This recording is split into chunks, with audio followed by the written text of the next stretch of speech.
Marie Coulon va aujourd'hui nous donner plein de bonnes idées. Regardez, bonjour Marie. Qui n'a pas rêvé pendant les fêtes d'épater ses convives avec de belles décorations florales? Vous me direz oui, mais c'est un art accessible à tous. On va vous le prouver dans quelques minutes. On vous donnera bons plans, conseils et astuces pour réaliser vous-même de belles décorations florales. À tout de suite. Astrid, regardez ces belles fleurs. Elles vont nous permettre de réaliser notre centre de table. Avec vous, Sylvie Ribaud, bonjour. Bonjour. Vous êtes fleuriste à Strasbourg. Alors finalement, un centre de table, on s'en fait tout un monde, mais c'est simple à réaliser. C'est simple à réaliser si on prépare bien sa base, donc une très jolie base en feuillage. N'hésitez pas à prendre les feuillages qu'il y a dans votre jardin, des conifères, du lierre, tout ce que vous pouvez trouver. Avant, surtout, de mettre vos feuilles et vos branchages, bien penser à planter absolument la bougie en premier, sinon vous aurez de la peine pour pouvoir l'enfoncer. Et alors, après, justement, on l'enfonce dans de la mousse. On l'enfonce dans de la mousse florale, absolument. Partout. C'est de l'oasis que vous trouvez chez tous les fleuristes. Ils vous les vendent. C'est des grosses briques d'oasis. Et après, il suffit dedans de planter. Alors là, j'ai voulu faire quelque chose d'un peu raffiné qui sort de l'ordinaire. Donc, j'ai mis en pipette des fleurons de Vanda qui viennent de Singapour, que je marie avec l'hortensia parce que j'ai choisi de faire quelque chose qui est élégant, qui est vert et blanc, qui se marie aussi. Est-ce que toutes les fleurs peuvent se retrouver sur un centre de table ou est-ce qu'il y en a qu'il vaut mieux éviter? Alors, il vaudra mieux éviter les fleurs odorantes comme les lys, certaines variétés d'orchidées. Mais autrement, on peut absolument choisir toutes les fleurs qu'on veut et s'assortir en fonction des couleurs de la nappe. Et après, on agrémente. Et alors là, il y a de la après, décoration. j'agrémente avec un petit peu de passementerie, parce que c'est un décor festif. Ça donc aussi, on peut le trouver à peu près n'importe où. Alors ça, les vous le petits trouvez, rubans, ou alors carrément sinon dans des grandes surfaces, ou des magasins spécialisés en décoration. Après, si je veux agrémenter avec quelques petits éléments décoratifs que j'ai préparés. Bien évidemment, si on a une table ronde, rectangulaire, petite, grande, ça change. Absolument, absolument. Il vaudra mieux choisir sur une table ronde un arrangement qui soit rond. Ce sera plus joli que sur une table rectangulaire. On va pouvoir travailler de l'ovale ou du rectangulaire, au choix.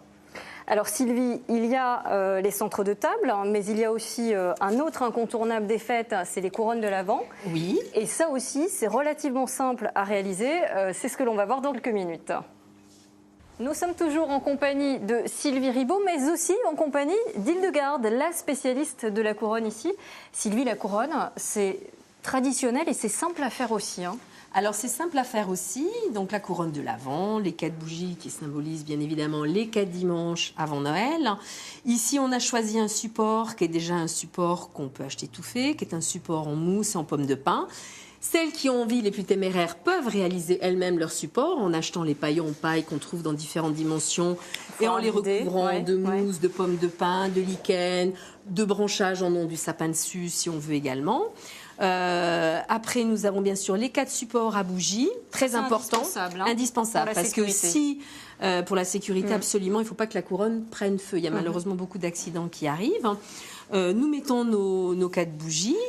Hildegarde a choisi un côté tradi. Voilà, un côté tradi, donc rouge et blanc, les couleurs de l'Alsace quand même, et puis le rouge qui symbolise bien Noël. Et puis elle s'est fait un petit kit justement avec des éléments un peu sympathiques, des bâtons de cannelle. On peut mettre aussi des écorces d'orange. Il ne faut pas hésiter à mélanger des fois des agrumes ou même des fruits confits. Ça peut être très sympathique. Une couronne peut avoir une symbolique en fonction des couleurs, en fonction des petits éléments qu'on Voilà, absolument. Donc là, on est dans un côté un peu rustique traditionnel qui peut aussi bien aller dedans que dehors.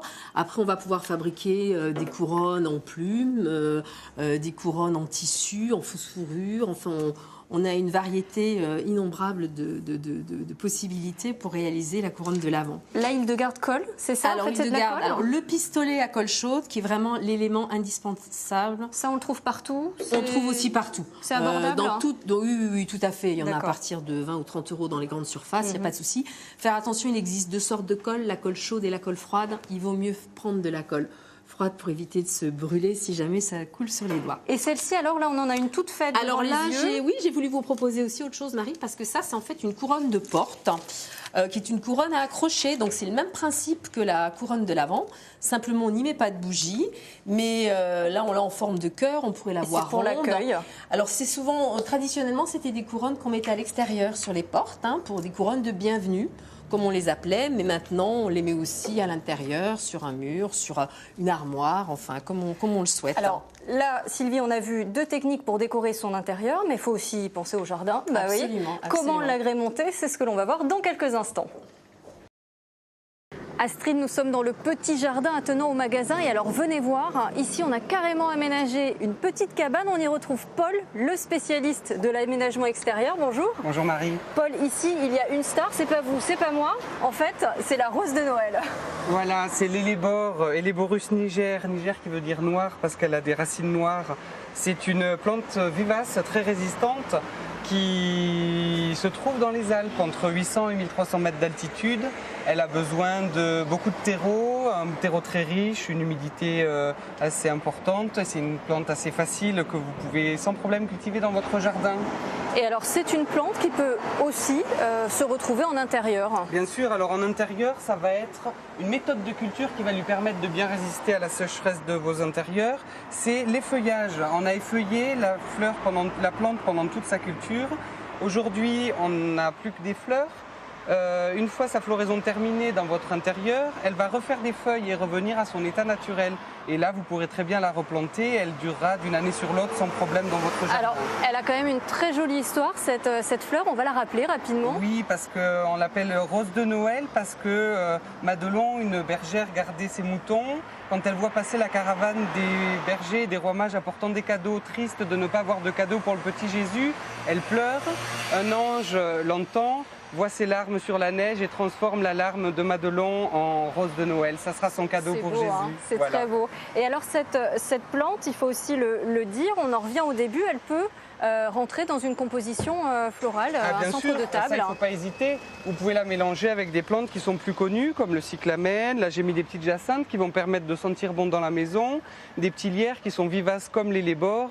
Et ça, c'est une composition que vous pouvez très bien profiter dans votre salon pour parfaire la décoration de votre intérieur, mais également placer dans votre jardin, sur votre terrasse ou sur votre balcon. Alors, est-ce que vous pensez, Paul, que cette plante va s'acclimater sur un plateau de télévision? Ah, si vous en prenez soin, avec sans problème. Alors super, celle-ci, elle est pour le plateau d'Alsace Matin, on vous la ramène. Avec plaisir.